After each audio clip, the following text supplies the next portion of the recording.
Thank you, guys. Thank you so much. Wow. Wow. Look at you guys.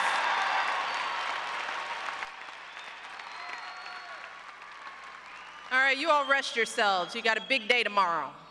I want you guys to be ready. It is beyond a pleasure and an honor, truly, to be with you here today to celebrate the class of 2014. Thank you so much for having me. I'm so proud of you guys. Days like this make me think of my own daughters, so forgive me if I get a little teary. You guys look great. We have a great group of students here. We have students from Highland Park High School.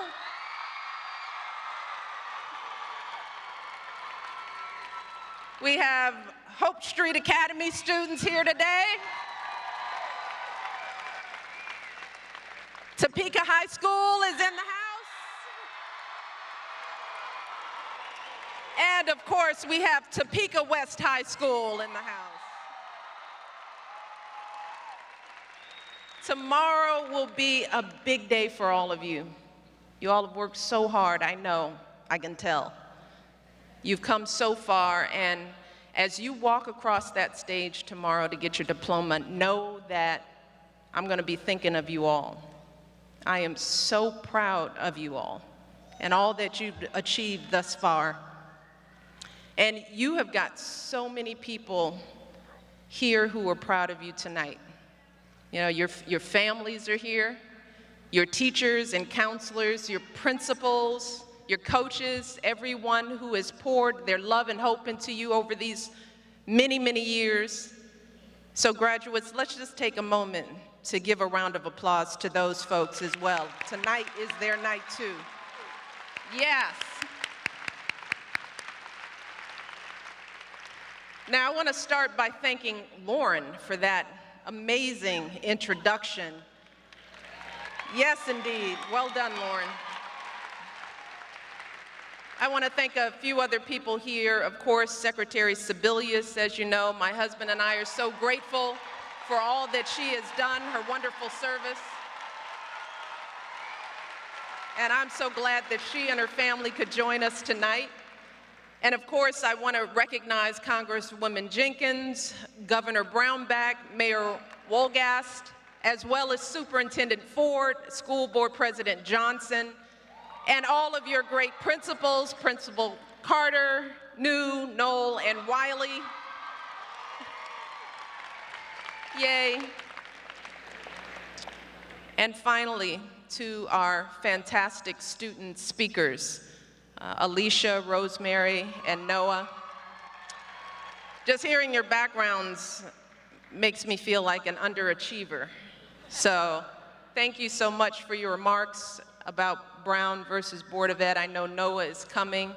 You have approached this issue past, present, and future. And I think it's fitting that we're celebrating this historic Supreme Court case tonight, not just because Brown started right here in Topeka, or because Brown's 60th anniversary is tomorrow, but because I believe that all of you are soon-to-be graduates. You all are the living, breathing legacy of this case. Yes. I mean, just look around at this arena.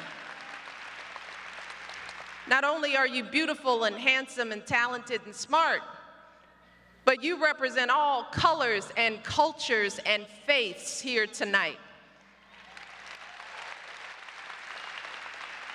You come from all walks of life, and you've taken so many different paths to reach this moment. Maybe your ancestors have been here in Kansas for centuries, or maybe, like mine, they came to this country in chains. Or maybe your family just arrived here in search of a better life. But no matter how you got here, you have arrived at this day together. For so many years, you all have studied together in the same classrooms, you've played on the same teams, attended the same parties. Hopefully you behaved yourselves at those parties. You've debated each other's ideas, hearing every possible opinion and perspective. You've heard each other's languages in the hallways, English, Spanish, and others, all mixed together in a uniquely American conversation. You've celebrated each other's holidays and heritages. In fact, I was told that at one of your schools, so many students who weren't Black wanted to join the Black Students Club that you decided to call it the African American Cultural Club so that everyone would feel welcome. Way to go. So graduates, it is clear that some of the most important parts of your education have come not just from your classes, but from your classmates.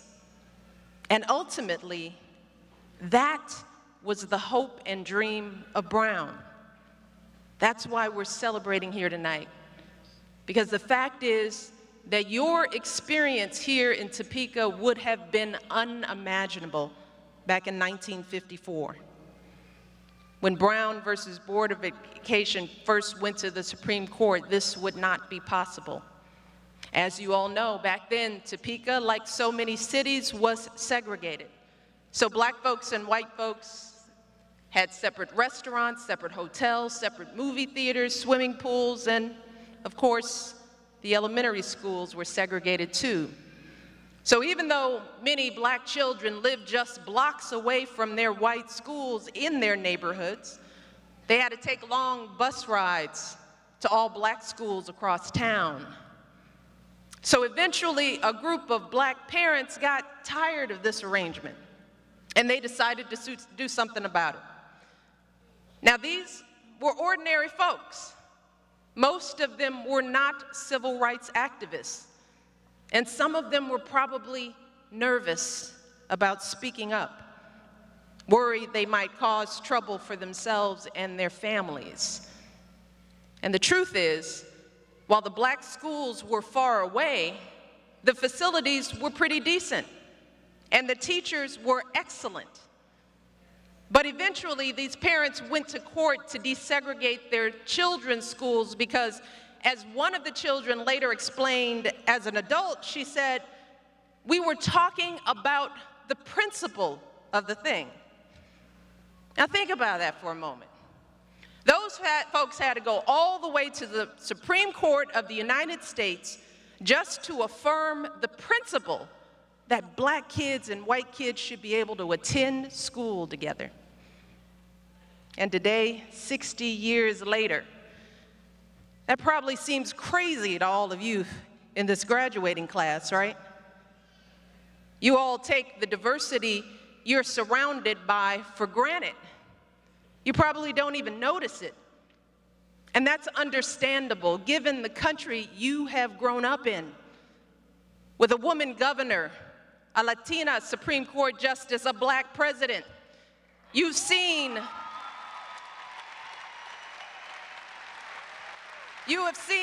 Latino singers win Grammys, Black coaches win Super Bowls. You've watched TV shows and characters of every background. So when you watch a show like The Walking Dead, you don't think it's about a Black guy, a Black woman, an Asian guy, a gay couple, and some white people. You think it's about a bunch of folks trying to escape some zombies, right? Period. And then when some folks got all worked up about a cereal commercial with an interracial family, you all were probably thinking, really? What's the problem with that? When folks made a big deal about Jason Collins and Michael Sam coming out as gay, a lot of kids in your generation thought, what is the issue here?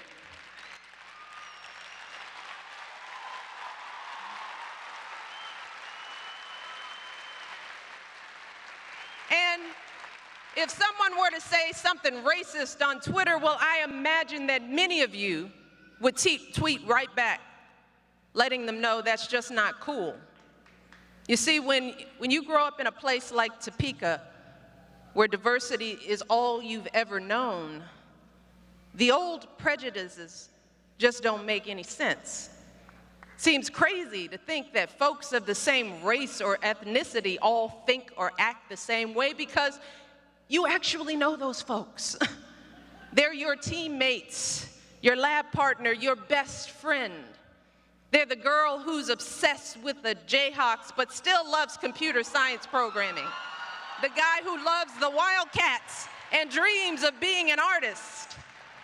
That's the world you've grown up in. But remember, not everyone has grown up in a place like Topeka. See, many districts in this country have actually pulled back on efforts to integrate their schools. And many communities have become less diverse as folks have moved from cities to suburbs. So today, by some measures, our schools are as segregated as they were back when Dr. King gave his final speech. And as a result, many young people in America are going to school largely with kids who look just like them. And too often, those schools aren't equal, especially ones attended by students of color, which too often lag behind, with crumbling classrooms and less experienced teachers. And even in schools that seem integrated according to the numbers, when you look a little closer, you see students from different backgrounds sitting at separate lunch tables, or tracked into different classes, or separated into different clubs or activities. So while students attend school in the same building, they never really reach beyond their own circles. And I'm sure that probably happens sometimes here in Topeka too. And these issues go well beyond the walls of our schools. We know that today in America, too many folks are still stopped on the street because of the color of their skin. Or they're made to feel unwelcome because of where they come from, or they're bullied because of who they love. So graduates, the truth is that Brown versus Board of Ed isn't just about our history, it's about our future. Because while that case was handed down 60 years ago, Brown is still being decided every single day. Not just in our courts and schools, but in how we live our lives. Now, our laws may no longer separate us based on our skin color, but nothing in the Constitution says we have to eat together in the lunchroom or live together in the same neighborhoods. There's no court case against believing in stereotypes or thinking that certain kinds of hateful jokes or comments are funny. So the answers to many of our challenges today can't necessarily be found in our laws. These changes also need to take place in our hearts and in our minds. And so, graduates, it's up to all of you to lead the way, to drag my generation and your grandparents' generation along with you. And that's really my challenge to all of you today. As you go forth, when you encounter folks who still hold the old prejudices because they've only been around folks like themselves, when you meet folks who think they know all the answers because they've never heard any other viewpoints, it's up to you to help them see things differently. And the good news is that you probably won't have to bring a lawsuit or go all the way to the Supreme Court to do that. You all can make a difference every day in your own lives simply by teaching others the lessons you've learned here in Topeka. Maybe that starts simply in your own family. You know, when Grandpa tells that off-color joke at Thanksgiving, or you got an aunt that talks about those people, well, you can politely inform them that they're talking about your friends. Or maybe it's when you go off to college and you decide to join a sorority or fraternity, and you ask the question, how can we get more diversity in our next PLES class? Or maybe it's years from now when you're on the job And you're the one who asks, do we really have all the voices and viewpoints we need at this table? Maybe it's when you have kids of your own one day, and you go to your school board meeting and insist on integrating your children's schools and giving them the resources they need. But no matter what you do, the point is to never be afraid to talk about these issues, particularly the issue of race, because even today, we still struggle to do that. Because this issue is so sensitive, it's so complicated, so bound up with a painful history. And we need your generation to help us break through. We need all of you to ask the hard questions and have the honest conversations, because that is the only way we will heal the wounds of the past and move forward to a better future.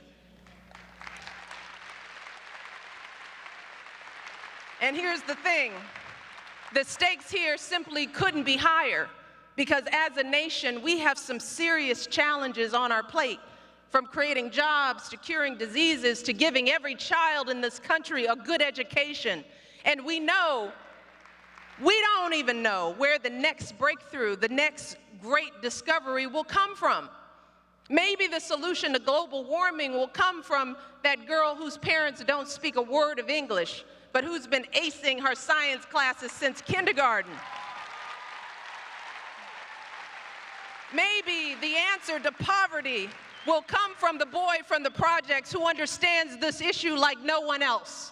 So we need to bring everyone to the table. We need every voice in our national conversation.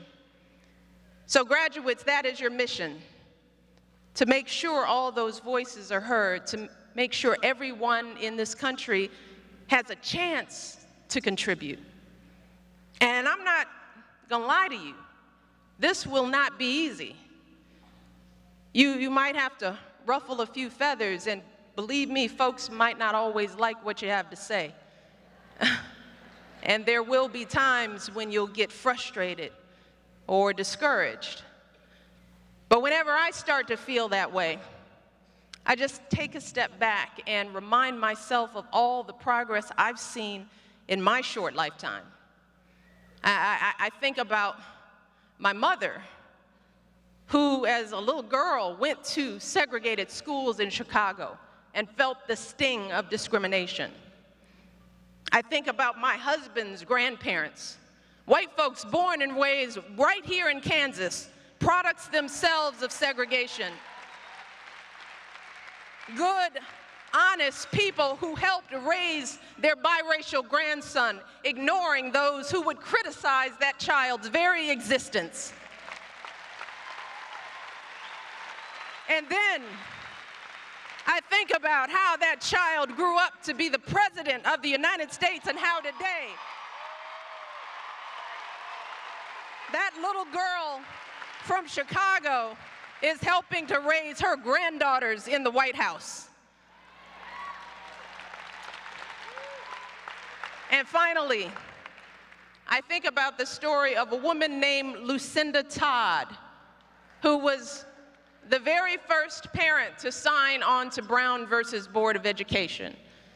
See, Lucinda's daughter, Nancy, went to one of the all-black schools here in Topeka, and Mrs. Todd traveled across this state raising money for the case, determined to give her daughter and all our sons and daughters the education they deserve.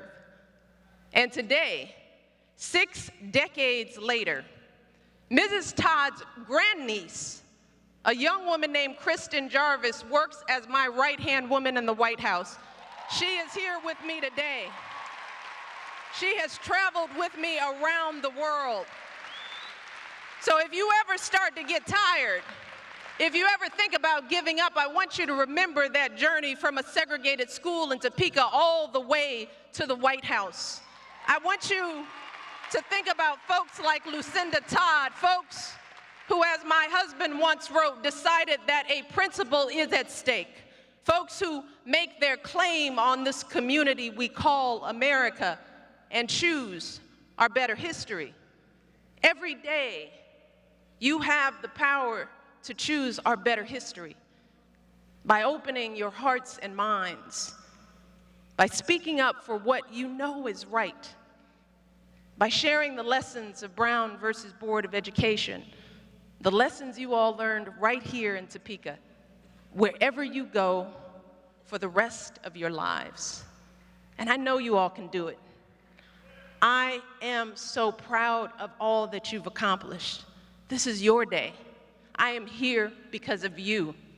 And I cannot wait to see everything you will achieve in the years ahead. So congratulations once again to the class of 2014. I love you. Godspeed on your journey ahead. Thank you all. God bless you. I love you.